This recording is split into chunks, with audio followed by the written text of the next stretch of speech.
What's up, everybody? Pastor Matt here. Thanks for checking into this YouTube channel. Hey, if you're new, thanks for checking in. You may already know this, but this channel actually started as a Bible review channel where I used to do reviews of new Bibles so that people who were looking for a Bible could find one that they were really wanting and have a little information before they made a purchase.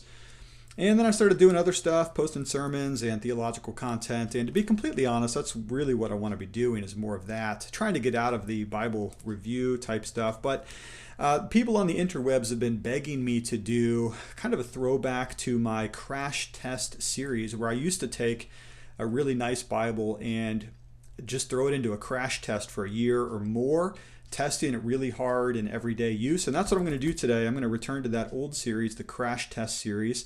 And I'm going to be looking here at this Bible. This is my everyday carry Bible I've been using now for 18 months or so. This is the Crossway Heirloom Wide Margin Edition, a very nice Bible with a goatskin cover and one that is printed by Youngblood in the Netherlands, so certainly among the more high-end Bibles. And what we're going to do today is we're going to look at the damage that has taken place to this Bible since I started using it. Now, I can almost remember it was Mark chapter 2 that I started using this as my everyday carry Bible. So I've preached all the way through Mark with this Bible, and now we're into Isaiah chapter 45. So this Bible has been going on for more than a year and a half, and I did want to give you an update as to how well it's holding up. The good news is it is really holding up quite splendidly for the amount of use that I give it. Now, I'm not trying to brag. This is not a humble brag, although it may come off that way, but I use this thing like crazy. My personal devotions, morning and evening. Of course, I teach with this Bible. I preach with this Bible. I travel with this Bible. I do all kinds of things with this Bible, and so it gets a lot of use and abuse. There's no doubt about that. So let's start with the outside and work our way inside and see what's happened to this Bible over the 18 months that I've been using it. So the very first thing I wanted to point out to you is simply this. Now, a goatskin Bible should last for a very long time, beyond your own lifetime perhaps. But I did notice that on the ribs right here, there's a couple of spots where I'm actually getting a little bit of flaking. And that's kind of unusual for leather to just kind of flake off. And what I'm going to try to do is zoom in here on this just a little bit. But right here on these ribs, you might be able to see that the leather has actually kind of peeled off. And that's because what I do with this Bible is I open it and I move it around on the pulpits and on the table, the desk, all that kind of wear.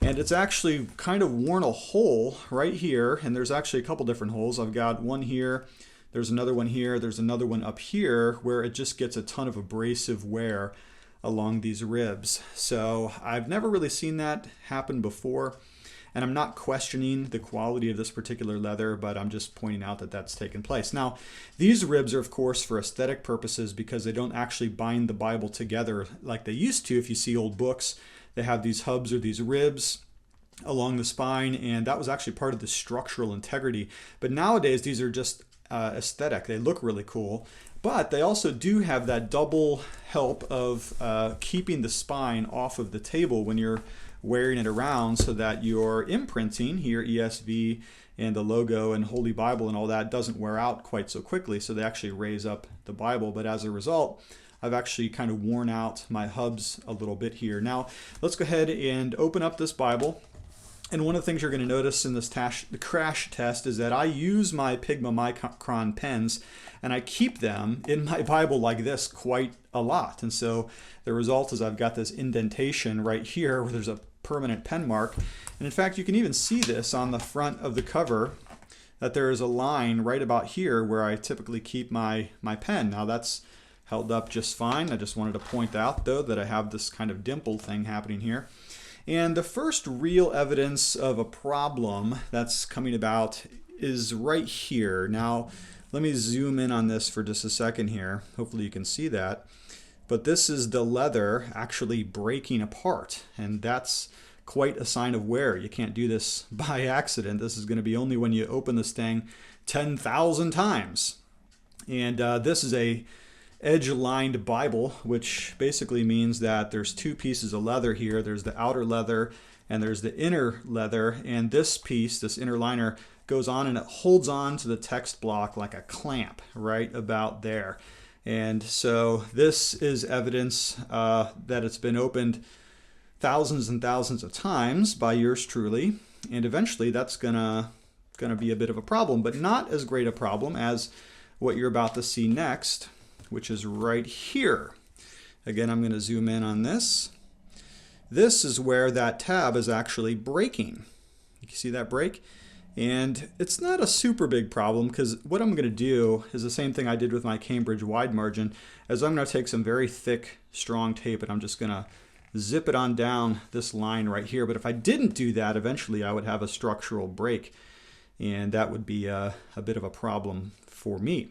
Okay, but I'll fix it up with some tape, and that's not really a big deal either. Here on this page, what you see is my reading chart, my Bible reading charts. And what I do with this every single year is I go ahead and I print up an Old Testament and a New Testament keeping track type chart. I've got my Old Testament over here. I've got the New Testament over on this side. And basically I just check off every box as I go through them. By the way, if you want this, it is available on my About page on my YouTube channel. You can print this off for yourself. And I just take a piece of tape and just tape it right into my Bible like such. And you can see I'm actually kind of working a little bit slowly. I've done this much of the Old Testament and some over here. And my New Testament is moving along very slowly this year. We're in the middle of June, and I've only done this much of the New Testament, but that's because this year I'm reading the New Testament in Greek. So that is causing me to progress much more slowly than I might otherwise do. On this page right here, this is where I'm keeping track of moving over my notes, because this is a wide margin Bible, as you're going to see in a bit. What I'm doing right now with this Bible is I'm trying to move over some of my notes from my Cambridge wide margin to this, and every time I do that I make a little notation here, CWM, which means Cambridge wide margin. And up here, this is the overall plan. I'm moving things from the Cambridge to this Bible, and then eventually they're all going to go in my rustic Leatherworks blank Bible, my Edwardian Bible, which I did a review on a previous video, just a couple videos ago, so I'm sure you'll be able to find that rather easily. All right, so let me show you some highlights of how this Bible's holding up. Now here's a typical page. This is a page in the book of Genesis, and what you're going to see here is I do all kinds of things. What's great about this particular Bible is that the wide margins exist both on the inner margin, which is called the gutter margin, and the outer margin right here. And if anybody's listening out there at Crossway or Zondervan or Schuyler or Thomas Nelson, please stop making wide margins in which the inner margin is just a tiny little slit and the outer margin is so wide, because you need to take your notes both on this margin, which relates to this column right here, as well as on the outside margins. And I think it makes zero sense to have a wide margin Bible in which you have a tiny little gutter margin, because we need them to be even. And that's one thing that I love about the Crossway Heirloom, is that the margins on the inner and the outer are even. Thank goodness somebody finally got it right. Cambridge doesn't have it right. Thomas Nelson doesn't have it right. Schuyler doesn't have it right. Only Crossway gets the proportions right between the inner and the outer. So I'm thankful for that. And on this page here, you can see the kinds of representative note-taking items I do. Sometimes I highlight things in color, which I don't do all too terribly often. And there's no particular secret code there. I just kind of highlight things. I'm not really a color person, but every once in a while I need some color to have some information really jump out on the page. Most of the time I'm just taking notes that are relevant to the text, maybe some notes on Hebrew, maybe some notes on the Greek. One thing I do is I will sometimes highlight the verse numbers like this, because though I wish this was a verse-by-verse Bible, unfortunately it's a paragraphed Bible. And so when you're preaching, you want to be able to quickly identify the text that you're citing as you preach the sermon. And so I've done this, some little bit of highlighting here. And we'll talk about highlighters here in a moment, what works really well and what doesn't. But I found that I like to highlight my verses that I'm preaching from so I can more easily find them when I'm in the action of the moment. One thing that's pretty cool about the Crossway Heirloom wide margin reference Bible is that it does have references, and they're tucked down here like this on the bottom right of every corner. See the cross references right here? Now, a lot of times what you'll do is you'll have them in the center column, or sometimes you'll have them along the bottom, which would even be, well, that's pretty cool too. But in this edition, they're in the bottom right of the column. And so because there's no text, scriptural text right here, I call this my free space. On every single page, there's free space, more or less, depending on how many cross-references.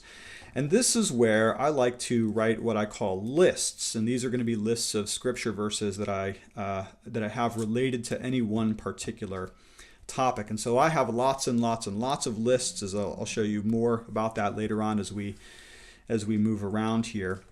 Now, by this point, I've been using this Bible for some 18 months, not quite 2 years, and so I do have notes on almost every single page of this Bible, but not quite yet. We may flip through this and see some pages that I don't have notes on. When I did my Cambridge Wide Margin Bible, I did get to the place where every single page had not just a few notes, but quite a bit of notes. But I'm not quite there because this Bible's only been in use for just less than 2 years. Here's one problem. I wanted to mention this because this has to do with the paper. Here on this page, this is Psalm 79. Actually tore a hole in the page, and the hole went through here and over to here on the other side. Let's back this camera up a bit. 2 holes, and what happened is something sticky got on there. I think it was a little bit of sticky tack, or I don't know, it could have been a little bit of honey or something, piece of chewing gum or whatever, but it got on the page, and when I pulled the page apart, it actually ripped a hole. Now, one thing I want to talk about in this particular Bible is the paper itself. I have a love-hate relationship with the paper in this particular Bible, and here's why. It's very opaque. The ghosting is not terrible. It's pretty decent, in fact. The Bible is line matched, so there's not a lot of problems with that. And in fact, the paper is actually really strong. I could take one page, and don't try this at home, but I'm confident enough to lift up my Bible with one page because it's strong. It's like spider webs. But the thing I don't like about it, that does drive me nuts a little bit if I'm completely being real with you, is that the paper's loud. Now, pages are my favorite noise, right? Because I'm a preacher and I like to hear my people turning their Bibles, and I like to hear babies crying in the pews because that means we have children in our congregation. My 2 favorite sounds. But for some reason, this paper is like super loud, and that kind of drives me nuts a little bit. And the paper also has a very, very thin feel to it. Some people have noticed that they've punctured it when they're taking notes with a pen or a pencil. They may take their pen or pencil and take a note and actually puncture the paper. I've found that happens to me very infrequently. This is not a common occurrence with this Bible, but it has happened to me. Yes, it has, especially when I'm using a finer point Pigma Micron pen, which I do use for my marginal note-taking in this Bible. But usually I've also noticed that it's my fault because I'm not carefully holding down the page before I take my notes, or I'm hurrying, or I've got the page slightly up where there's a little bit of spot to tear. Usually it's user error when I tear my paper. Other than that, though, the paper is it's quite opaque. It's got a good coloration to it, a bright coloration, and it's strong as anything. So that's why I call it my spider web paper. And it is printed by Youngblood. Now here's an example of a preaching page. Of course, I'm in Isaiah. Again, one of the things that I've done is I will very often highlight the verses so that I can come to them very quickly. I do use some symbols here, as you can see, and a lot of marginal note-taking. I've discovered one thing that I want to show you real quick, if you can let me step away for a moment. All right, I've discovered that there's these highlighters here called the, what are these called? Pilot Friction highlighters. And what's cool about these is that they don't bleed through at all. These are the least bleedy throughy highlighters that I found. And so I use them quite a bit in my Bible note-taking. As you can see here, I've done some highlighting. And let me show you what happens if I turn over the page to the other side. The highlighting should be here, right? And you can barely see it. It's just not really there. It has not bled through really at all. Lots of highlighting here. Flip over the page. not much happening. Now, of course, if I press it down, if I press the paper down, you're going to be able to see some highlighting, sure. But in all honesty, pretty successful from these Pilot Friction highlighters. Very much like those, as I also appreciate my Pigma Micron pens, which are my primary note-taking tool. All right. Let's see. Oh, wanted to mention related to water. Now, water in Bibles doesn't mix, okay? But every once in a while, you may be having your coffee, get a little coffee stain or a water stain, something like that. I will say, going back to this paper here, that it actually takes moisture pretty good. Not that you want to get your pages wet at all, but typically what happens is if I spill a little bit of coffee, I just swick it off like that, and the paper's fine. There's certain paper that you can use where it really treats the paper quite poorly, and it totally wrinkles up and crinkles up like that, but this paper seems to be able to survive that quite well. I use every available space, so if there's any pages that are blank pages, I typically will try to make some kind of lists and or theological notations in my Bible. So use as much of the space as you possibly can. And one other complaint is that if I'm really doing a lot of writing in a particular area, like for instance these notes in the beginning of Romans, and if my hand is up on the paper a lot like this, then the moisture of my hand, it won't ruin the paper, but it will sometimes cause the paper to curl. And just about a week or so ago, this page was curling about to a 45-degree angle like that, and that really drives me nuts. That's one thing that really drives me nuts about this paper. Like I said, love-hate relationship, is that would never happen with my Cambridge wide margin. It just didn't. The paper was so great. It was so perfect. That kind of thing just was not an issue at all. I've also inserted a couple of pages into this Bible. I know that may seem crazy to you, but I bought some really fancy writing paper, and I actually, what do they call that? There's a term. I can't think of what it is right now. Dabbing it in or tabbing it in or something like that. But I did actually add a couple of pages here. These are for some theological notes that I was building a little bit of a checklist here in the back. And then finally, I got to keep this video under 20 minutes. I wanted to just show you that I do use these kinds of pages, my concordance, mostly for marker and pen testing. So basically the point here is I will highlight certain things and then see how much the show through is. Just before I use any pen or marker, I typically will give it a test on this blank page right here. And one of the things I hope you can see is that these are those friction markers, those highlighters that I mentioned.